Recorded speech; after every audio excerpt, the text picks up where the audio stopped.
राज्य उत्पादन शुल्क विभागाच्या कारवाईत विदेशी दारूचे बनावट लेबल तयार करणारे, वाहतूक करणारे आणि ते लेबल खरेदी करणाऱ्या सोलापूर, बीड, लातूर येथील 7 जणांवर गुन्हा दाखल झाला आहे.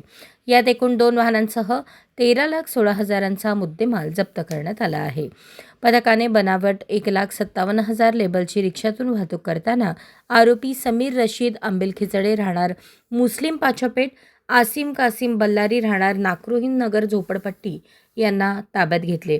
त्या जप्त लेबलांची प्रिंटिंग आणि कटिंग करून देणारा प्रकाश चन्ना राहणार शनिवारपेठ त्याच्या MIDCमधील श्रेय ऑफसेट येथून लेबलांचे डाय मशीन, लॅमिनेशन पेपर साहित्य जप्त केले.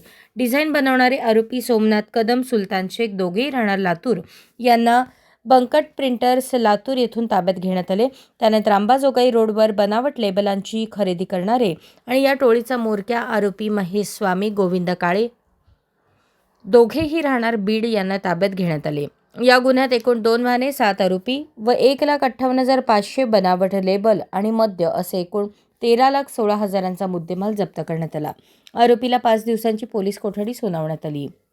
ही कारवाई अधीक्षक भाग्यश्री जाधव, प्रभारी उपअधीक्षक JN पाटील यांच्या मार्गदर्शनाखाली निरीक्षक AV घाटगे, दुय्यम निरीक्षक धनाजी पोवार, समाधान शेळके, राम निंबाळकर, RM कोलते, सुखदेव सित, शिवकुमार कांबळे, सचिन शिंदे, सहाय्यक दुय्यम निरीक्षक संजय चव्हाण, मुकेश चव्हाण, जवान प्रशांत इंगोले, अनिल पांढरे, वसंत राठोड, चेतन वनगुंटी, दीपाली सलगर यांनी केली.